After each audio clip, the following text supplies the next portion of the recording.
그 당시에 유대를 다스리던 왕은 헤롯 왕이었습니다. 특별히 이 헤롯 왕은 자신의 왕권에 대한 집착이 매우 강한 사람이었습니다.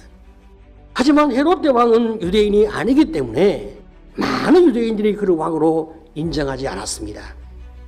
더 나아가서 이 헤롯 대왕은 권력에 대한 집착이 매우 강한 사람이었습니다. 자신의 왕권을 위협하는 사람이 있다면 그가 누구이든 죽여버리는 거예요. 자기 자식이든 자기 배우자이든 자구간에 자기의 왕권에 어떤 부정적인 요인이 온다, 가차없이 그들을 죽이는 아주 잔인한 사람이었습니다. 이런 헤롯 대왕은 유대인의 왕이긴 하지만 정통성과 명분이 없는 왕이었기 때문에 늘 불안했습니다. 그런데 어느 날 갑자기 유대인의 왕이 태어났다고 하니까 얼마나 충격이 되고 얼마나 놀랬겠습니까? 자신의 왕권을 위협하는 이 아이를 반드시 죽여야 되겠다 결심을 합니다. 그래서 자기 마음을 감추고 동방 박사들에게 이야기하는 거예요. 나도 아기에게 경배하려고 하니까 자꾸든 내게도 말을 해달라 부탁을 하는 거죠. 물론 얼마나 참 거짓말입니까? 순수한 동방 박사들은 아무 의심 없이 베들레헴으로 갑니다. 가다가 어느 순간 다시 별이 나타나서 그들을 인도하여 아기 예수가 태어난 곳 위에 머물러 있는 것입니다. 자, 여러분, 그 머나먼 길을 찾아서 왔단 말이죠. 얼마나 기쁘겠습니까? 얼마나 감동이겠습니까? 그리고 그들이 준비한 예물인 황금과 유향과 모략을 예물로 드리며 아기 예수께 경배합니다. 그 이후에 하나님은 동방 박사들에게 꿈을 통하여 말씀하시는 거예요. 2장 12절을 보게 되어지면 그들은 꿈에 헤롯에게로 돌아가지 말라 지시하심을 받아 다른 길로 고국에 돌아가니라. 그뿐 아닙니다. 마태복음 2장 13절에 보게 되어지면 요셉에게도 꿈에 천사가 나타나서 애굽으로 피신하라고 말해주고 있습니다. 그래서 요셉과 마리아는 한밤중에 즉시 일어나서 아기 예수를 안고 애굽으로 피난을 가게 되었습니다. 요셉과 마리아는 헤롯이 죽을 때까지 애굽에 있습니다. 그리고 다시 이스라엘로 돌아오는데 바로 이것이 구약이 예언한 그대로인 거예요. 한편 동방의 박사들이 돌아오지 아니하니까 헤롯이 가만히 있겠습니까?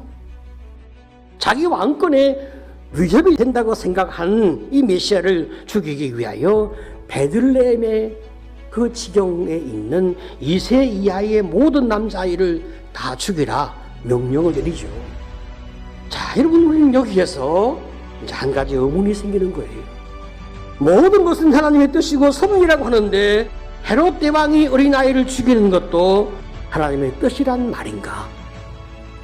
자, 제가 결론부터 말씀드리면 그렇지 않습니다.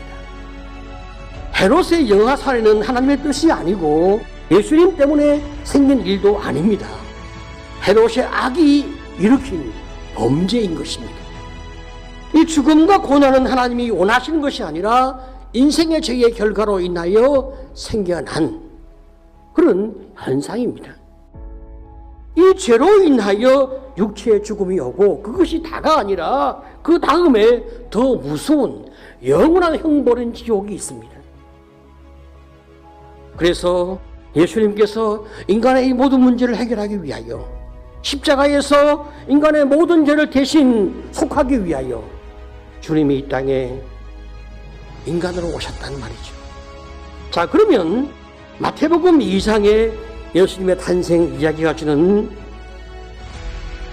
이 스토리에서 어떤 교훈과 메시지를 주님은 우리에게 허락하고 계신가? 가장 중요한 것은 하나님은 인간의 모든 악을 이기고 마침내 하나님의 구원 계획을 정확하게 이루고 가시는 사랑의 하나님, 능력의 하나님이심을 우리가 다시 한번 기억하게 되는 것입니다.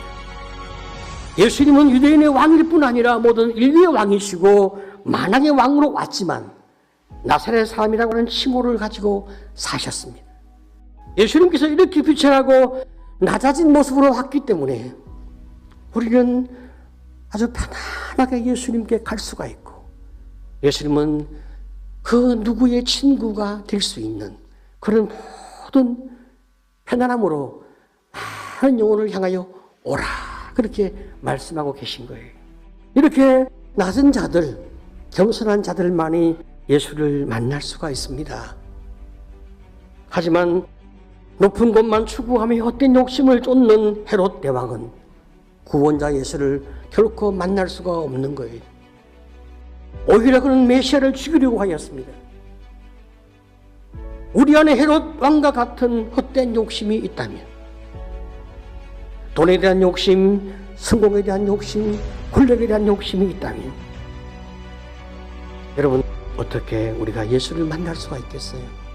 우리가 메시아를 만나면, 예수를 만나려고 하면 낮아지는 마음 다 회개하고 겸손하게 주 앞에 엎드려 하나님, 나를 불쌍히 여겨 주옵소서 라고 고백할 때 주님의 은혜가 내 삶에 임하게 되어지는 것입니다.